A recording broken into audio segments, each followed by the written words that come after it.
غریب مزدور بیواؤں یتیموں پہ فوکس کرنے کی کوشش کریں, غداری کے کیسز بنانے کی آپ ہمت نہ کریں.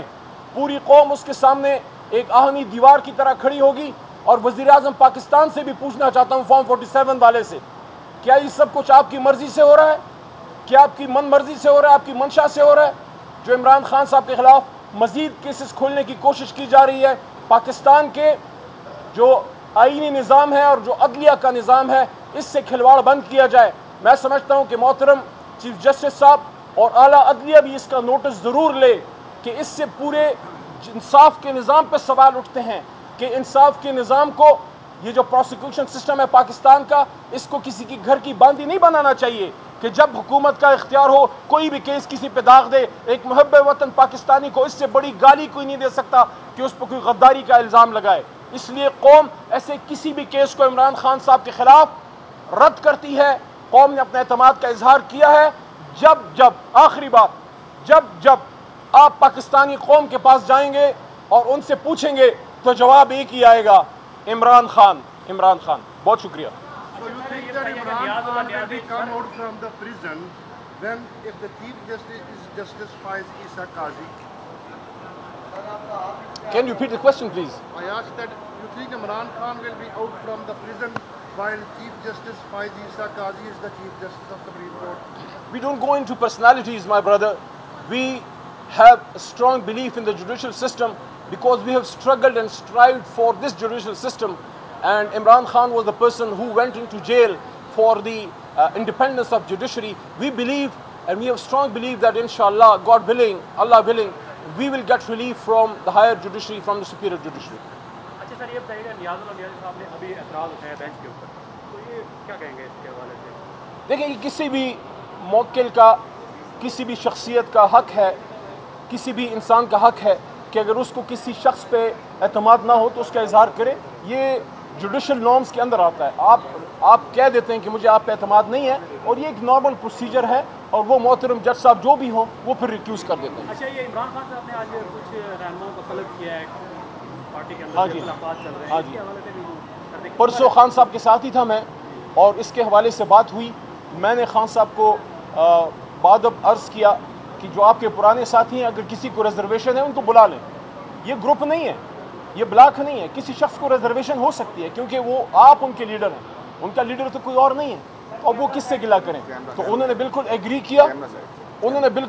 کیا, اور انہوں نے یہ بات کی کہ بالکل ان کو بلاتے ہیں. تو آج کچھ پرانے ساتھیوں کو بلایا ہے, اور اس تاثر کو عمران خان صاحب نے اڈیالہ جیل میں پرسوں میرے سامنے, آپ دوستوں کے, جب آپ میڈیا پرسن آئے ہوئے تھے, کچھ دوست ادھر ہوں گے اس دن, خان صاحب نے رد کیا. انہوں نے کہا کوئی بلاک نہیں ہے تحریک انصاف میں, کوئی گروپ نہیں ہے تحریک انصاف میں, بلکہ خان صاحب نے کہا کہ تحریک انصاف اب وہ جماعت بن چکی ہے کہ اس کا بھی ایک آئیڈیالوجیکل ووٹ بینک بن گیا ہے.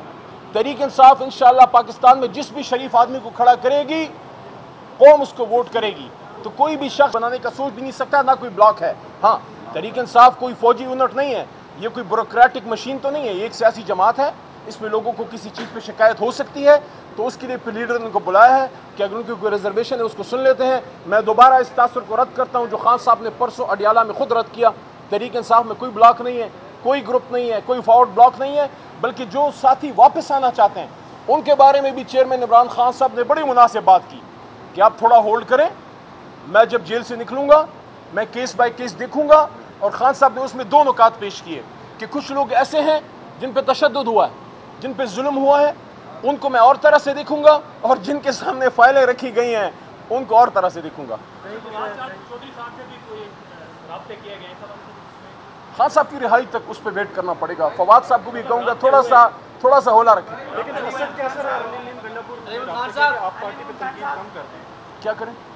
ہاں جی ہاں, خان صاحب نے کہا ہے کہ اس پہ کوئی رسپانس دینے کی ضرورت نہیں ہے. میرے واپس آنے تک, باہر آنے تک آپ تھوڑا سا صبر سے کام لیں.